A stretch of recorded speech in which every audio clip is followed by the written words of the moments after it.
Hello बच्चों, स्वागत है आपका इस नए लेक्चर में। आज हम लोग शुरू करने वाले हैं क्लास 9th के मैथमेटिक्स को, जो कि हमारे बिहार बोर्ड के सिलेबस पे बेस्ड है। जो हमारा मैथ है, मैं आपको मैथ भी दिखाता हूं। जो हमारा बिहार बोर्ड का ये 9th का मैथ है, इसके एक एक क्वेश्चन को हम लोग स्टेप वाइज, चैप्टर वाइज जो है सॉल्व करने वाले हैं। तो आइए अब हम शुरू करते हैं। हमारा पहला क्वेश्चन है, क्या शून्य एक परिमेय संख्या है? क्या इसे आप पी बाई क्यू के रूप में लिख सकते हैं? ये हमारा एक्सरसाइज 1.1 का क्वेश्चन है। एक्सरसाइज 1.1 का है ना। इसमें क्या कहा गया है कि क्या शून्य एक परिमेय संख्या है? क्या इसे आप पी बाई क्यू के रूप में लिख सकते हैं, जहां पी और क्यू दोनों पूर्णांक है और क्यू बराबर 0 नहीं है। तो कह रहा है शून्य। तो आइए हम लोग देखते हैं कि परिमेय होता क्या है। सबसे पहले आप लोग पढ़े होंगे कि परिमेय संख्या, एक नंबर के क्वेश्चन को अगर हम समझे तो परिमेय संख्या क्या होता है, जिसे कि हम p बाय क्यू के रूप में लिख सके। और इसका शर्त क्या है कि p भी क्या होना चाहिए, पूर्णांक होना चाहिए, और q भी क्या होना चाहिए, तो q भी क्या होना चाहिए, पूर्णांक होना चाहिए, है ना। और पूर्णांक क्या होता है, आप लोग पढ़े होंगे। तो पूर्णांक होता है कि माइनस वाला भी संख्या और प्लस वाला भी संख्या, इसके समूह को ही हम लोग क्या कहते हैं, पूर्णांक कहते हैं। देखिए तो इसमें 0 भी आ गया, 1 भी आ गया, 2 भी आ गया, -1 भी आ गया, -2 भी आ गया। तो अब बताइए 0 पूर्णांक हुआ या नहीं? बिल्कुल हुआ। तो बताइए अगर जो है, तो अगर 0 है और इसे हम परिमेय के रूप में लिखना चाहें तो नीचे में क्या आ जाएगा, 1 आ जाएगा। अब बताइए 0 है कि नहीं पूर्णांक? तो 0 पूर्णांक है। और 1 है या नहीं, या नहीं, और 1 पूर्णांक है या नहीं? तो 1 भी क्या है, पूर्णांक है। परिमेय का परिभाषा भी वही होता है कि क्या होता है, p बाय क्यू के रूप में हम उसे लिख सकें और p और q दोनों क्या होगा, तो पूर्णांक होगा। बताइए 0 भी पूर्णांक हो गया, 1 भी पूर्णांक हो गया, और नीचे में जो है q बराबर 0 नहीं होना चाहिए। तो यहां बताइए ये q का मान क्या है, 1 है, ये 0 है। तो इस तरह से आप लोग बताइए कि 0 को हम जो है परिमेय के रूप में लिख सकते हैं या नहीं? लिख सकते हैं, क्योंकि 0 क्या है, एक परिमेय संख्या है। तो चलिए अब हम इसे अच्छे से अरेंज वे में इसे लिख के इसे सॉल्व करते हैं। तो एक नंबर का आंसर हो जाएगा, क्या शून्य एक परिमेय संख्या है? तो क्या हो जाएगा आंसर, हाँ, शून्य एक परिमेय संख्या है। और क्या है, क्या इसे पी बाई क्यू के रूप में लिख सकते हैं? तो हम लोगों ने करके भी देखा, हाँ, इसे पी बाय क्यू के रूप में भी लिखा जा सकता है। तो बताइए हम लिख सकते हैं या नहीं? जैसे 0 है, 0/1 है ना। इस तरह से 0 भी पूर्णांक है, 1 भी पूर्णांक है, और q बराबर 0 भी नहीं है। तो ये बताइए परिमेय का रूप हुआ या नहीं? तो इस तरह से ये हमारा क्या आ गया, एक नंबर का ये हमारा आंसर हो गया, है ना। इस तरह से बच्चों अब हम नेक्स्ट क्वेश्चन को देखेंगे। नेक्स्ट है हमारा 3 और 4 के बीच में 6 परिमेय संख्याएं ज्ञात कीजिए। किसके मध्य कह रहा है, 3 और 4 के बीच। तो यहां हम करेंगे 3 और 4 के बीच कितनी परिमेय संख्या चाहिए, तो 6 परिमेय संख्याएं यही हमें चाहिए। इसके लिए सबसे पहले क्या करना पड़ेगा, कितना परिमेय संख्या चाहिए, तो 6 चाहिए। अगर 6 चाहिए तो हम क्या करेंगे, 6 में 1 जोड़ देंगे, ये कितने के बराबर आ गया, 7 के बराबर। तो हम क्या करेंगे, इसे परिमेय संख्या के रूप में लिख के 7 से ऊपर और नीचे दोनों में क्या कर देंगे, गुना कर देंगे। तो लिखते हैं 3 और 4 को परिमेय के रूप में, कितना आ जाएगा, 3/1। और इसे भी अगर लिखेंगे तो कितना आ जाएगा, 4/1। अब दोनों में क्या करेंगे, 7 से ऊपर नीचे क्या करना है, गुना कर देना है।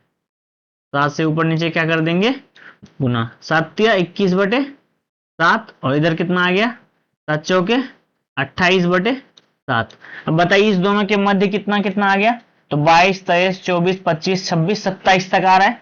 तो अब लिखेंगे हम 3 और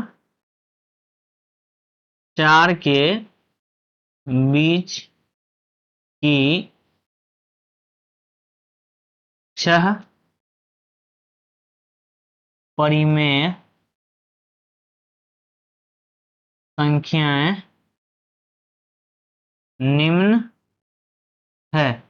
तो क्या क्या है? तो 21/7 यहाँ हो गया। तो 21 के बाद हम लोग लेंगे 22/7, 23/7, 24/7, 25/7, 26/7 और 27/7, है ना।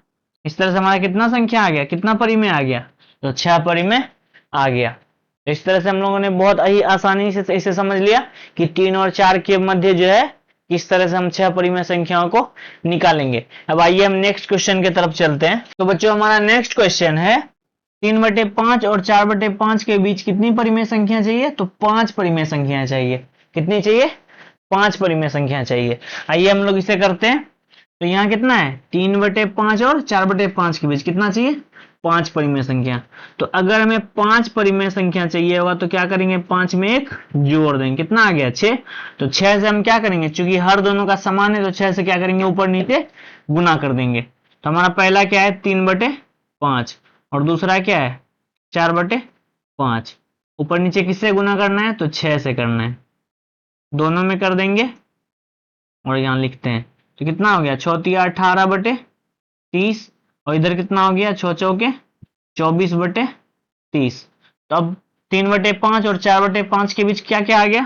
सबसे पहले हम लिख लेते हैं 3/5 और 4/5 के बीच की 5 परिमेय संख्याएं निम्न है।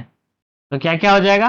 तो 18 के बाद हम ले लेंगे तो 19/30, फिर 20/30, 21/30, 22/30, 23/30। जैसे क्या क्या आ गया? तो हमारा पांचों परिमेय संख्या आ गया। तो आइए बच्चों अब हम इस प्रश्नावली के आखिरी क्वेश्चन को देख लेते हैं, एक्सरसाइज 1.1 के लास्ट क्वेश्चन को, जो कि क्या है? नीचे दिए गए कथन सत्य है या असत्य, कारण सहित उत्तर दें, है ना। आइए हम एक एक करके समझते हैं। पहला कथन है प्रत्येक प्राकृत संख्या एक कौन सी संख्या होती है? पूर्ण संख्या होती है। क्या कह रहा है कि प्रत्येक प्राकृत संख्या जो है एक पूर्ण संख्या होगी कि नहीं। तो बच्चों हम लोगों ने पहले लेक्चर में समझा था सारी संख्याओं को, कौन कौन सी संख्या थी? तो प्राकृत संख्या, पूर्ण संख्या, पूर्णांक संख्या, परिमेय संख्या और अपरिमेय संख्या। तो अब जो है हमने वहां जो लेक्चर देखा था उसका मदद हम लोगों को कहां मिलने वाला है? इस क्वेश्चन में मिलने वाला है। यहाँ क्या कह रहा है कि प्राकृत संख्या, प्रत्येक प्राकृत संख्या क्या होता है? एक पूर्ण संख्या होती है या नहीं। तो बच्चों पूर्ण संख्या होता क्या है और प्राकृत संख्या होता क्या है? सबसे पहले हम प्राकृत संख्या को देखते हैं। तो 1 2 3 4 5 इस तरह से होता है। और पूर्ण संख्या क्या होता है? तो 0 1 2 3 4 5 और इस तरह से, है ना। तो इस तरह से बच्चों आप लोग यहाँ देखिए कि यहाँ पे जो ये प्राकृत संख्या और ये पूर्ण संख्या है। तो प्राकृत संख्या में जो है जितने भी अंक हैं, जितना भी संख्या है वो सभी कहां आप लोगों को दिख रहा है? पूर्ण संख्या में दिख रहा है। परंतु बताइए कि ये जो शून्य है ये इसमें है नहीं ना। तो इसलिए प्रत्येक प्राकृत संख्या यानी कि ये वाला संख्या जो है, बताइए पूर्ण संख्या होगा कि नहीं? तो बिल्कुल होगा, क्योंकि प्रत्येक प्राकृत संख्या जो है वो क्या होता है?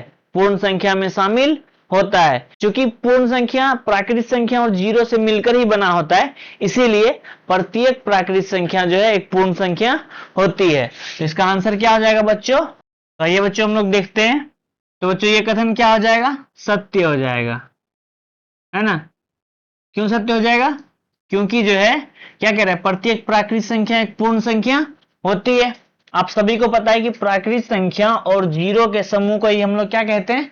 तो पूर्ण संख्या कहते हैं। इसीलिए प्रत्येक प्राकृत संख्या क्या होता है? एक पूर्ण संख्या होता है। तो कारण में क्या लिख देंगे? क्योंकि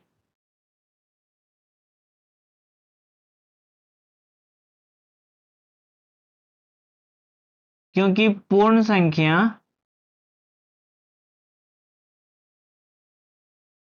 प्राकृत संख्या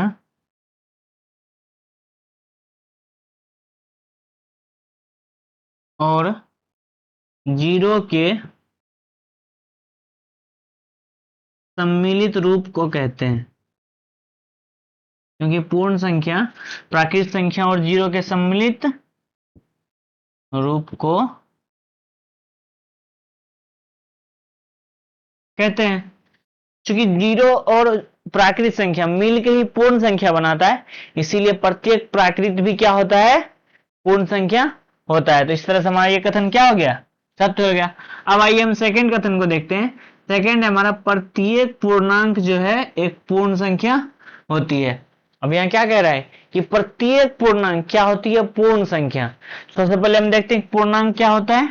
तो पूर्णांक आप सभी को पता है कि माइनस वाला संख्या हो गया और जीरो हो गया, और साथ में क्या हो गया, प्लस वाला संख्या हो गया।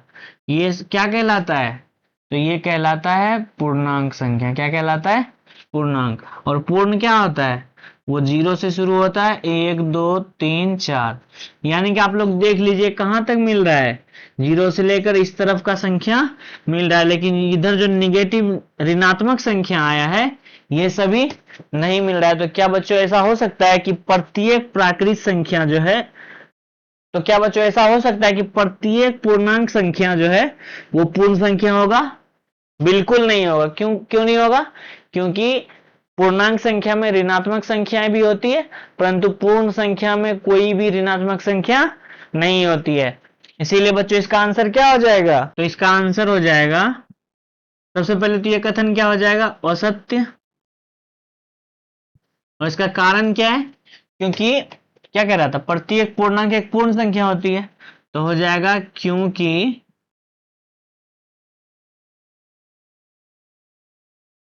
पूर्णांक संख्या में ऋणात्मक संख्या भी शामिल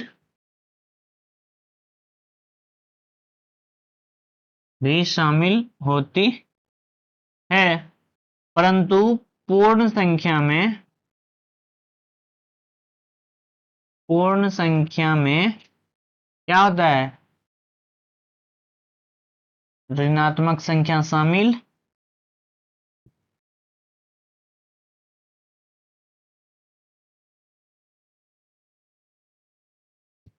नहीं होता है, नहीं होता है ना बच्चों। पूर्णांक में ऋणात्मक होगा परंतु पूर्ण में ऋणात्मक नहीं होगा। तो इसलिए बच्चों हम लोग ये जरूर कह सकते हैं कि प्रत्येक पूर्ण संख्या एक पूर्णांक संख्या हो सकती है, परंतु हम लोग ये नहीं कह सकते कि प्रत्येक पूर्णांक जो है एक पूर्ण संख्या होगी। यह कथन क्या हो जाएगा, असत्य हो जाएगा। अब आइए हम तीसरे कथन को देखते हैं। तीसरा है हमारा, प्रत्येक परिमेय संख्या एक पूर्ण संख्या होती है। क्या कह रहा है कि प्रत्येक परिमेय संख्या क्या होता है, एक पूर्ण संख्या होती है। तो हमने परिमेय संख्या का क्या परिभाषा पढ़ा था, तो परिमेय संख्या के बारे में हमने पढ़ा था कि वैसी संख्या जिसे हम p बाई क्यू के रूप में लिख सकें, परंतु p और q क्या होना चाहिए, दोनों पूर्णांक होना चाहिए, और q बराबर भी जीरो ना हो, है ना। और हमने इसके बारे में क्या पढ़ा था, पूर्ण संख्या, कि ये प्राकृत संख्या और जीरो के सम्मिलित रूप को पूर्ण संख्या कहते हैं। तो आइए हम लोग कुछ एग्जांपल से समझते हैं कि परिमेय संख्या का कुछ एग्जांपल हम ले लेते हैं। जैसे कि 3/2, ये भी क्या है, एक परिमेय है। 3 भी क्या है, एक परिमेय है। और उसके बाद 0 भी क्या है, एक परिमेय है ना। उसके बाद 7/2, ये भी क्या है, एक परिमेय संख्या है। तो बच्चों आप लोग बताइए, और हम लोग कुछ पूर्ण संख्या को लेते हैं, जैसे 0 1 2 3 4 5, इस तरह का संख्या है ना। तो यहाँ आप लोग देखिए कि कुछ संख्या क्या है, भिन्न के रूप में है ना। और बताइए आप लोग की पूर्ण संख्या में भिन्न भिन्न के रूप का आप लोगों को कोई संख्या दिख रहा है क्या, नहीं दिख रहा है। तो हम लोग ये नहीं कह सकते कि प्रत्येक परिमेय जो है क्या होगा, पूर्ण होगा। हाँ, प्रत्येक पूर्ण संख्या परिमेय संख्या हो सकता है, परंतु प्रत्येक परिमेय संख्या क्या होगा, पूर्ण संख्या नहीं होगा, क्योंकि उसमें कुछ आपको इस तरह के एग्जाम्पल्स देखने को मिल जाएंगे जो कि पूर्ण संख्या बिल्कुल भी नहीं होती है ना बच्चों। इस तरह से इसका भी हम आंसर लिख लेंगे इसे इरेज करके। तो आइए हम इसके आंसर को देखते हैं। तो क्या हो जाएगा, सबसे पहले तो ये कथन क्या है, प्रत्येक परिमेय संख्या एक पूर्ण संख्या होती है, ये कथन क्या है, असत्य है। क्या है, असत्य। और इसका कारण क्या हो जाएगा, क्योंकि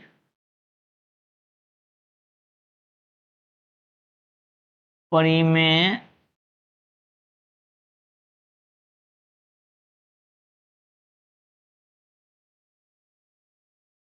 संख्याओं में ऐसी कई संख्याएं शामिल होती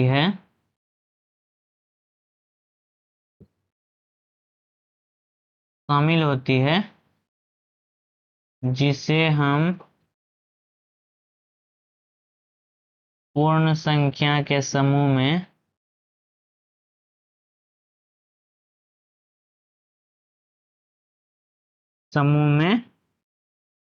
नहीं देखते हैं। तो है ना बच्चों, इसे हमने समझा कि प्रत्येक परिमेय पूर्ण संख्या नहीं हो सकता है, क्योंकि उसमें भिन्न वाला भी संख्या आएगा, है ना। और इस तरह से तो इसमें ऋणात्मक संख्या भी आएगा, लेकिन पूर्ण संख्या में क्या ऐसा होता है, उसमें केवल 0 आएगा, 1 2 3 4 इस तरह का संख्या आता है, उसमें ऋणात्मक संख्या नहीं आएगा, ना ही भिन्न वाला संख्या उसमें आता है। तो इस तरह से बच्चों हमने इन सभी कथनों को देखा और इसके उत्तर को भी देखा और इसके कारणों को भी अच्छे से समझा। तो बच्चों इस तरह से हमारा जो है एक्सरसाइज 1.1 जो है खत्म होता है। तो ठीक है बच्चों, अगर आप लोगों को वीडियो समझ में आया, अच्छा लगा, तो आप लोग इस वीडियो को लाइक कीजिए, अपने दोस्तों के साथ शेयर कीजिए और चैनल को सब्सक्राइब कीजिए। तो ठीक है बच्चों, मिलते हैं फिर से किसी नेक्स्ट वीडियो में, तब तक के लिए बाय बाय, टेक केयर।